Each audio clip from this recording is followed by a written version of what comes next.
Investment Dialogues. My name is Karunya, and joining us on the show today is Mr. Jayant Nanjappa. He's the Chief Strategist at Robustness Finserve Private Limited. With over 16 years in investment and wealth management, his approach sits at the intersection of rigorous financial analysis and a deep curiosity about how the global economic policy shapes the wealth of nations and the portfolios of individuals. Every rate cut, every trade policy, every fiscal shift ripples across asset classes and client outcomes. His role is essentially to see those ripples before they become waves and position your portfolio accordingly.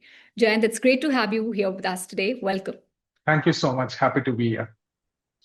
Well, first things first, we're here to talk about investments across different asset classes. The show is Investment Dialogues. So let's put the spotlight straight on specialized investment funds, or as we call them, SIFs. What exactly is an SIF, and how is it different from a traditional mutual fund, a PMS, or even an AIF? So SIF is the new kid on the block in terms of the investment avenues which is available for the investors. And how does it different? It's different in many ways. So compared to the traditional mutual fund, the minimum ticket size starts with 10 lakhs, whereas the mutual fund starts with 100 rupees, as low as 100. And with PMS, it's 50 lakhs. And with Cat 3 IF, it's 1 crore. And this is the basic differential to start with. And how it is more different from other things, it differs in various strategies. It has based on various asset classes which runs. Under that, they have different varieties of them.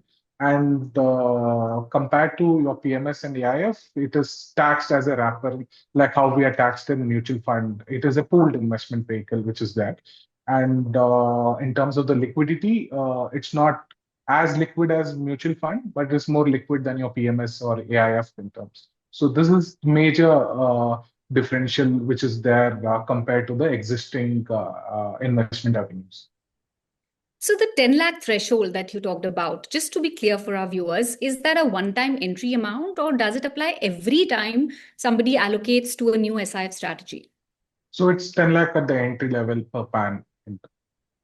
So that's how you initially start off at least. Okay. So you don't have to keep paying that amount or putting in that amount every time. So subsequent investments can be in based on whatever the fund limits is, but at least the initial investment has to start with the 10. Okay. And once you've started that, then you can do as and when you want to allocate. Yes. And as you allocate. Yes, you're right. Okay. So, talking about more flexible and differentiated investment strategies in today's market environment, why is there so much demand or a growing need for these kind of strategies or asset classes or investment vehicles? So if you think from a first principle basis, when you buy a traditional mutual fund, you're buying market exposure, that's beta for you. And you're buying the skill of the strategy or the fund manager, which is alpha for you.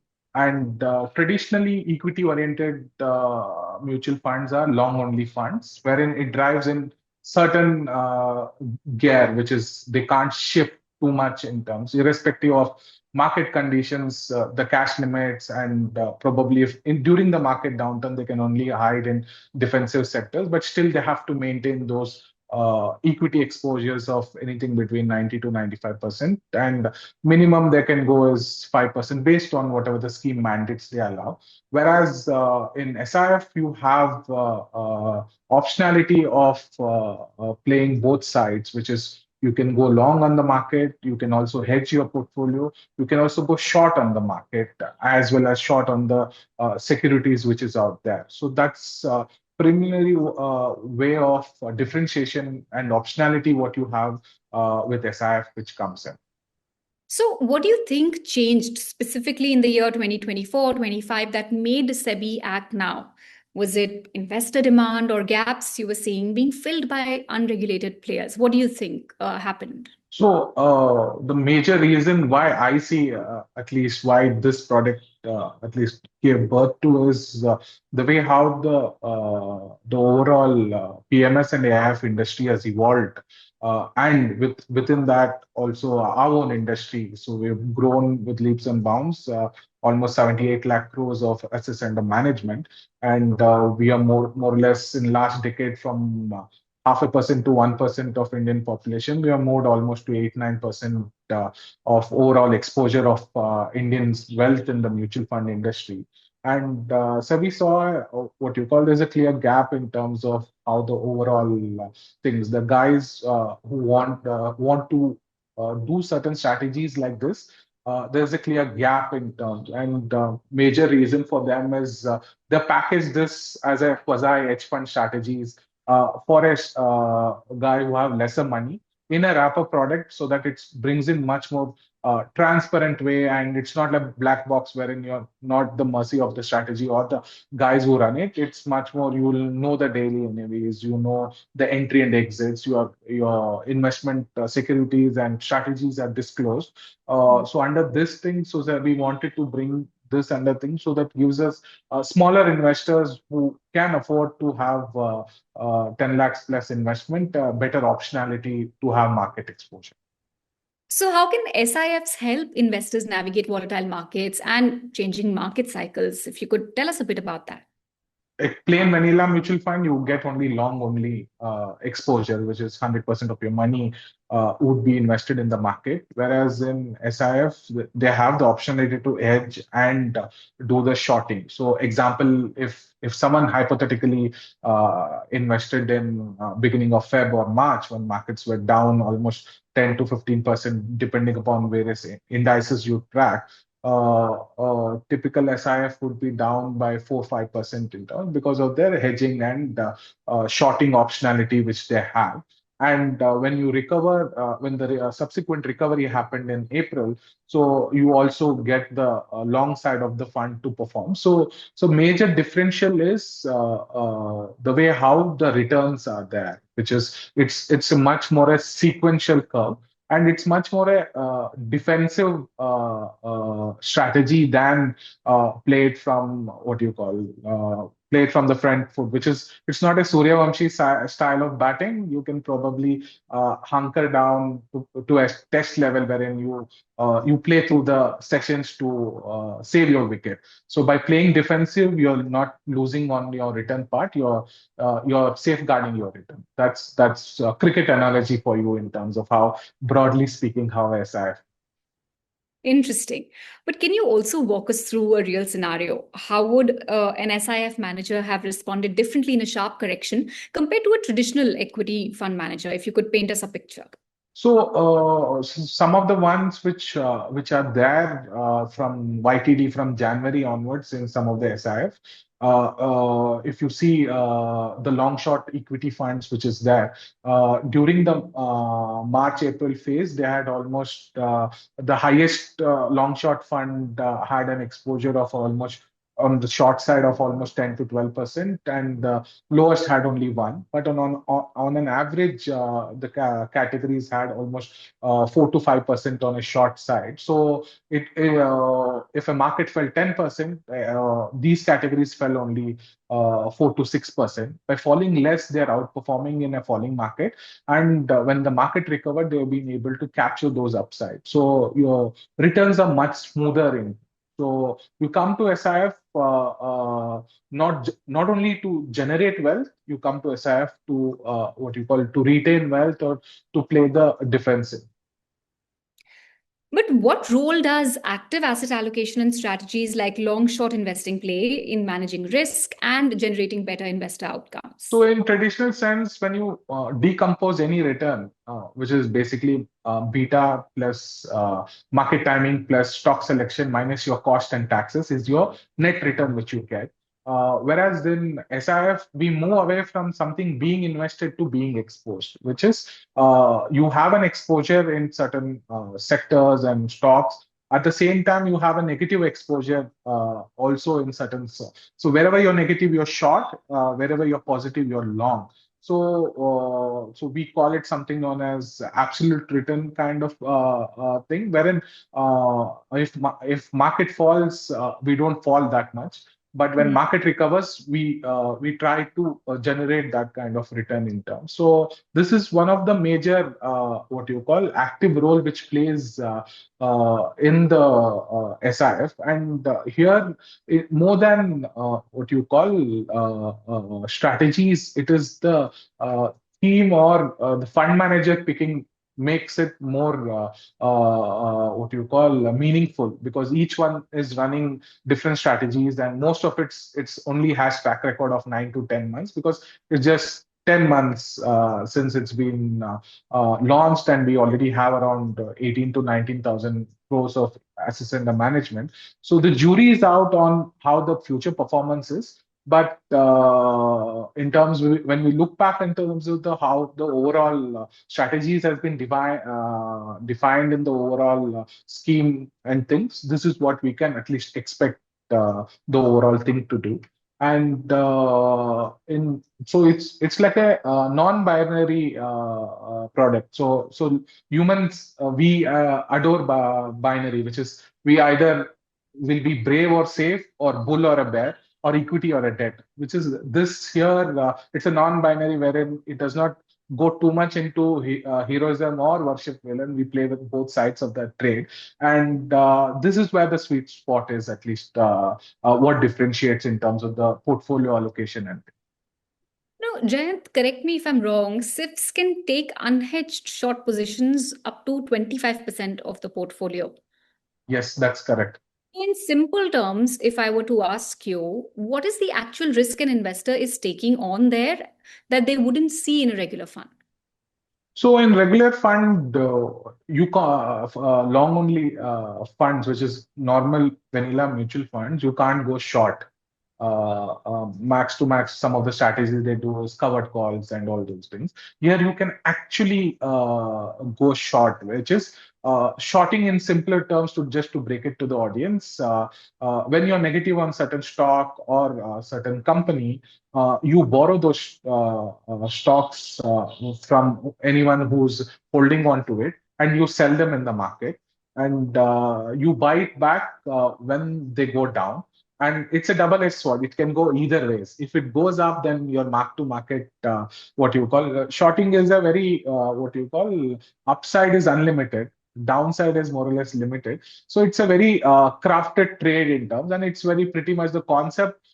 It's there in a crude format in India, but you have to approach it a lot of cautious, because Indian markets are not that depth in terms of the volumes and things.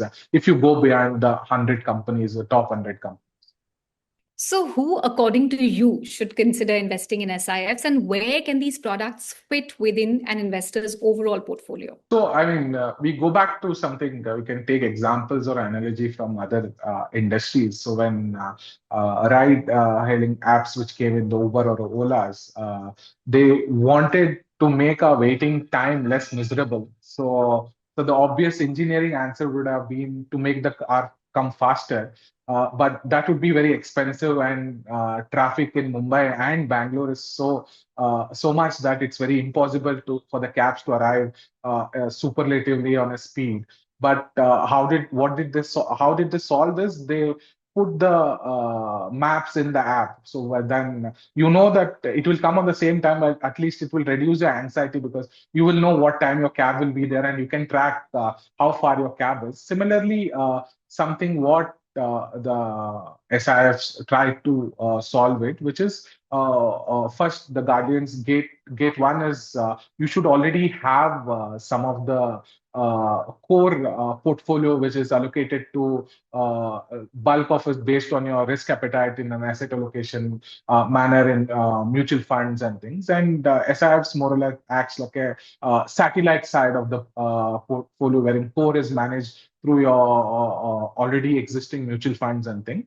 And second condition at least should be that you need 10 lakhs, that's the minimum, but at least have 3 to 5 years of timeline so that it's not a T20 product wherein you come in and you make money and you exit out because the product or the strategy takes its own time to perform in terms. And third one is obviously based on whatever the strategy which you are picking, you need to understand what you're getting into so that it should not, the product should not create too much of heartburn during the ups and downs in terms, which is majorly here would be you will underperform in a bull market, but you will be safe during the bear market because of the exposure, which it can go either ways.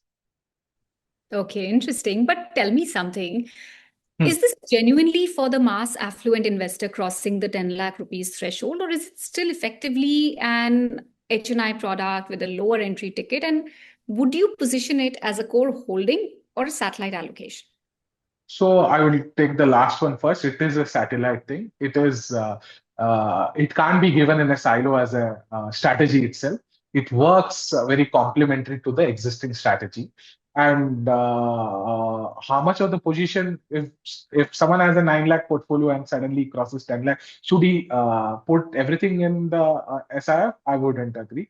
Someone should have at least bare minimum a crore plus already existing strategy so that even if he puts 10 to 15% max to max as a satellite allocation, it makes sense. But standalone in a silo, it is not advised and it is not suggested either in terms. So this is much of a defensive kind of thing, which works in different market styles and condition depending. And investors has to know what style works for him or her to do the allocation.